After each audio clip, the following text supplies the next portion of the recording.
Hello views, welcome to our channel. ఈరోజు మనతో ఉన్నారు మ్యాజికల్ మంజులా గారు. మ్యామ్తో మాట్లాడదాం. Hi ma'am. Hi Virat. Ma'am, మనం గూగుల్ ఫామ్ పెడుతుంటాం కదా, వాటిలో కొన్ని క్వరీస్ వచ్చినాయి అనమాట. రాజమండ్రి నుంచి శ్రీనివాస్ గారు అడిగిన ప్రశ్న ఏంటి అంటే, ఆయన బిజినెస్లో ఒక 3 లక్షల రూపాయల అమౌంట్ అనేది ఆగిపోయి ఉందంట. నష్టపోవడం కాదు, స్టక్ అయి ఉంది. ఆ అమౌంట్ ఎలా నేను రాబట్టుకోవాలి, నాలో ఏమన్నా లోపాలు ఉన్నాయా, నేను ఏమన్నా ప్రోగ్రామ్ వైజ్ ఏమైనా జాయిన్ అవ్వచ్చు అని అడిగారు. ఫస్ట్ ఆఫ్ ఆల్ ఈ సొల్యూషన్ ఏముంటుంది, ఆయన అనాలిసిస్ ఏం చేస్తారు ఆయన పరిస్థితిని? ముకుందా జ్యువెలర్స్ తెలంగాణలో మొట్టమొదటి ఫ్యాక్టరీ అవుట్లెట్ మన కొత్తపేటలో ఫిబ్రవరి 14న గొప్ప శుభారంభం.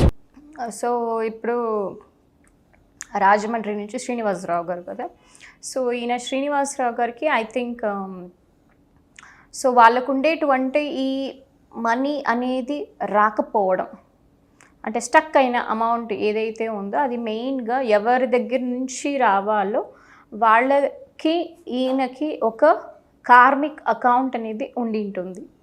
అంటే ఫర్ ఎగ్జాంపుల్ ఈయన వాళ్ళకి పోయిన జన్మలో మేబీ వాళ్ళ దగ్గర డబ్బులు తీసుకుని ఉంటాడు, అది రిటర్న్ ఇచ్చి ఉండరు. సో ఈ జన్మలో ఏం చేయాలి, బ్యాలెన్స్ అవ్వాలి కదా. సో వచ్చి ఈ జన్మలో ఏం చేస్తారు అంటే వీళ్ళు అప్పుగా అడుగుతారు. సో వీళ్ళు ఇచ్చేస్తారు, కానీ వాళ్ళు తిరిగి ఇవ్వరు. ఎందుకు ఇవ్వరు అంటే అది పోయిన లైఫ్ టైంలో క్లియర్ చేయాల్సినటువంటి ఒక బ్యాలెన్స్ అన్నమాట. సో ఇప్పుడు వీళ్ళు క్లియర్ చేసేస్తూ ఉన్నారనమాట. సో అర్థమైందా? అంటే కార్మిక్ అకౌంట్ ఉంటుంది, దానివల్ల ఇలా పోయి ఉంటుంది.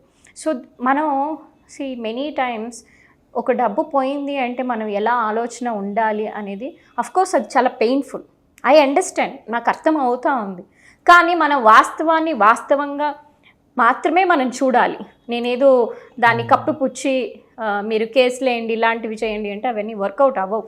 సో మనం ఎనర్జెటిక్గా స్పిరిచువల్గా మాట్లాడుకుంటున్నాం కాబట్టి ఇది రూట్ కాజ్ అన్నమాట. స్పిరిచువల్ సొల్యూషన్ అనేది అడగడం జరుగుతుంది. స్పిరిచువల్ సొల్యూషన్, మెంటల్ పీస్ ఎలా దొరుకుతుంది, అవి వస్తాయనే నమ్మకం ఎలా కలిగించాలి, రెండవది ఫైనల్ గా ఏం జరుగుతుంది సొల్యూషన్ అనేది. So I talk about it. అంటే సొల్యూషన్ గురించి మనం మాట్లాడేదానికి వస్తే, ఫస్ట్ థింగ్ మీకు పీస్ కావాలి అంటే ఏం చేయాలి? ఓకే, మన చిన్నప్పటి నుంచి కూడా డబ్బులు ఎంతో సంపాదించి ఉంటాం, కానీ ఎన్నో చోట్ల పోగొట్టుకుంటాం.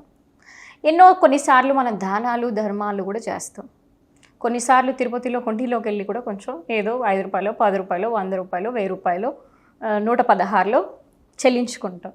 లేదా కొన్నిసార్లు అన్నదానానికి కేటాయిస్తాం, కొన్నిసార్లు పిల్లల చదువు కోసం అని డొనేట్ చేస్తూ ఉంటాం, లేదంటే ఇంకొన్నిసార్లు పేద పిల్లల ఆడపిల్ల పెళ్లి కోసం అనేసి కూడా డొనేట్ చేస్తూ ఉంటాం. ఎందుకంటే ఇదంత మంచి కార్యము, మన డబ్బులు వేరే వాళ్ళకి హెల్ప్ అవుతుందంటే మంచిదే కదా అనుకుని ఉంటాం. సో ఈ విధంగా మీరు వాళ్ళు సాక్షాత్తు భగవంతుడే అనుకోని నేను ఏదో తిరుపతిలోకి వెళ్ళి హుండీలో వేశాను అనేసి అలా అనుకున్నారంటే మీకు పీస్ వస్తుంది. ఫస్ట్ థింగ్ ఎందుకు ఇలా చెప్తున్నాను అంటే, మీరు ఓకే ఇన్ని రోజులు కూడా వాళ్ళు తిరిగిస్తారని వాళ్ళ మీద గొడవలు కేసులు లేదంటే దాని గురించి ఆలోచించడం వల్ల మీ ఎనర్జీ అంతా అక్కడ వృధా అయిపోయింది, వేస్ట్ అయిపోయింది, వాళ్ళ దగ్గర స్టక్ కూడా అయిపోయింది. సో మీకు 30 లక్షలు వచ్చే కెపాసిటీ ఉన్న మనిషి ఒక 3 లక్షల దగ్గర ఎందుకు ఆగిపోతున్నారు? Focus on getting 30 lakhs 3 crores. ఎందుకంటే యూనివర్స్ అనేది ఎంతో అబండెంట్గా ఉందని మనం మాట్లాడుకునేటప్పుడు ఆ వ్యక్తి నుంచినే మీరు ఎందుకు ఎక్స్పెక్ట్ చేస్తున్నారు? Don't expect. It is okay, మీకు మీ బ్లాగ్స్ రిలీజ్ అయ్యి ఒకవేళ వాళ్ళు ఇవ్వాలని రాసిపెట్టి ఉంటే ఇస్తారు. కానీ వాళ్ళు ఎందుకు ఇలా చేశారు అంటే, ఇప్పుడు వీళ్ళు స్పిరిచువాలిటీలోకి రావడానికి ఒక మార్గం ఏంటి అంటే అప్పులు, డబ్బులు ప్రాబ్లమ్స్, ఆరోగ్య సమస్యలు, రిలేషన్షిప్ బ్రేకప్స్, ఇవన్నీ కూడా ఎందుకు అంటే మనకి తట్టి లేపుతుంది. ఇప్పుడైనా నువ్వు మేల్కో, నువ్వేంటో నువ్వు తెలుసుకో, నీ జీవిత గమనం ఏంటో తెలుసుకో అని వాళ్ళు వచ్చి మనల్ని ఇబ్బంది పెట్టేలాగా చేస్తున్నారు. వాళ్ళందరికీ కూడా దండం పెట్టి కృతజ్ఞతలు తెలియజేయాలి. ఏంటిది మేడం, మా డబ్బులు పోతున్నాయి, మీరేంటి దండం పెట్టమంటున్నారు, కృతజ్ఞత చెప్పమంటున్నారు అని. But that is the spiritual practice that we need to do. మీకు ఒక పీస్ రావాలి, మీ గుండెలో ఒక ప్రశాంతత రావాలి అంటే కష్టమే, కానీ చెయ్యక తప్పదు. ఎందుకు అంటే మీరు ఆల్రెడీ సఫర్ అయి ఉంటారు, స్ట్రగుల్ అయి ఉంటారు. Now you don't have to struggle. ఎందుకు అంటే మీరు ఇప్పుడు జస్ట్ ఆ 3 లక్షల కోసం ఆలోచిస్తూ ఎన్నేళ్ళు వేస్ట్ చేస్తారో నాకు తెలీదు, ఇంకా ఎంత టైం వేస్ట్ చేస్తారో కూడా నాకు తెలీదు. But why to waste time? ఎందుకు టైం వేస్ట్ చేయాలి మనం విరాట్? సో ఇప్పుడు నేను ఇంకో 30 లక్షలు ఎలా సంపాదించాలి అనుకునేటప్పుడు, లేదా 3 కోట్లు నా దగ్గర ఉంది, ఐ డోంట్ కేర్ అబౌట్ 3 లక్షలు కదా. ఇప్పుడు నా దగ్గర 3 కోట్లు ఉంది, లేదా 300 కోట్లు ఉంది, 3 లక్షలు ఎవరు పట్టించుకుంటారు కదా. Some times it is okay to let go. మనకి ఎంతసేపు పట్టుకుని ఉండడమే కాదు, విడిచిపెట్టడం కూడా నేర్చుకోవాలి. పట్టు విడుపు 2 కూడా ఉంటేనే జీవితంలో మనం ముందుకి వెళ్ళడానికి ఉంటుంది. ఇప్పుడు అన్నిసార్లు మనం పట్టుకొని తీరాలి, డబ్బులే రావాలి, నేను ఇవ్వను అంటే ఆ ఫ్లో ఎలా ఉంటుంది? ఖచ్చితంగా ఫ్లో ఉండాలి కదా. So it is okay. నువ్వు ఏదో పిల్లల ఎడ్యుకేషన్ కోసం మనం ఎన్నో లక్షలు ఖర్చు పెడుతుంటాం, ఆరోగ్య సమస్యలు వచ్చినప్పుడు ఎన్నో లక్షలు ఖర్చు పెడుతుంటాం. ఇది కూడా అలానే అనుకోనేసి మీరు ఆ భగవంతుడికి ఇచ్చానని, లేదంటే నేను ఏదో పోయిన జన్మలో అప్పు చేశాను ఈయన దగ్గర, ఇప్పుడు నా అకౌంట్ క్లియర్ అయిపోయింది అని పీస్ఫుల్గా ఉండాలి. వాళ్ళు మీకు ఆ ఛాన్స్ ఇచ్చినందుకు మీరు ఇంకా కృతజ్ఞతగా ఉన్నారు అంటే డబ్బు ఎన్నో రకాలుగా వస్తుంది. వచ్చే వాటి మీద ఫోకస్ చేయాలి కానీ పోయిన వాటి మీద గురించి ఫోకస్ చేయొద్దు. ఎనర్జీ అనేది వేస్ట్ చేయొద్దు.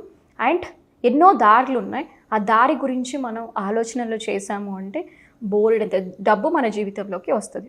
ఇప్పుడు మీరు చెప్పిన పాత ఏదైతే ఉందో ఆ స్పిరిచువల్ దాంట్లో ప్రాక్టీస్ కానీ సాధన చేయాలి అన్నప్పుడు ఈ శ్రీనివాసరావు గారికి ఎటువంటి ప్రోగ్రామ్ సజెస్ట్ చేస్తారు? లేదంటే ఆయన చూసి ఆ సిచ్యువేషన్స్ బట్టి సజెస్ట్ చేస్తారా? మనం మాట్లాడితే కానీ తెలీదు, హిస్టరీ ఏంటో తెలీదు. సో ఇప్పుడు డాక్టర్, ఇప్పుడు ఒక లెట్సే నువ్వు ఎలా అడిగేది ఉంది అంటే విరాట్, ఇప్పుడు వీణ ఒక క్యాన్సర్తో బాధపడుతున్నారు, వీళ్ళకి ట్రీట్మెంట్ ఏంటి అని చెప్పమంటే ఎలా చెప్పేక అవుతుంది? ఒక డాక్టర్గా చెప్పేక అవుతుందా? ఆ ఫ్యామిలీ హిస్టరీ ఏంటో చూస్తారు. అసలు తనకి పల్స్ ఎంత ఉంది, డయాబెటీస్ ఉందా, బీపీ ఉందా అని ఫస్ట్ కూర్చొని వచ్చి కన్సల్టేషన్తో మాట్లాడి దాన్ని డయాగ్నైజ్ చేసి, స్కాన్స్ చేసి, రిపోర్ట్స్ తీసి తర్వాత ట్రీట్మెంట్ స్టార్ట్ అవుతుంది. యాక్చువల్గా చెప్పాలంటే ట్రీట్మెంట్ స్టార్ట్ అవ్వడానికి ఎంతో కహాని అవసరం, ఎంతో ప్రిపరేషన్.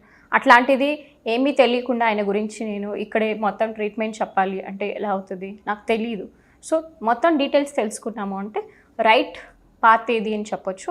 బట్ అన్ని క్లాసెస్కి అయితే అటెండ్ అవ్వచ్చు. వాళ్ళు క్లాస్లో అయితే గ్రూప్గా ఇవన్నీ కొంచెం హీల్ అవుతుంది. ఇంకా పర్సనల్గా మీకు ఇంకా బాగా డీప్ హీలింగ్ కావాలి అంటే మనకి హిప్నోథెరపీ అనేది వాళ్ళకి సజెస్ట్ చేస్తాను.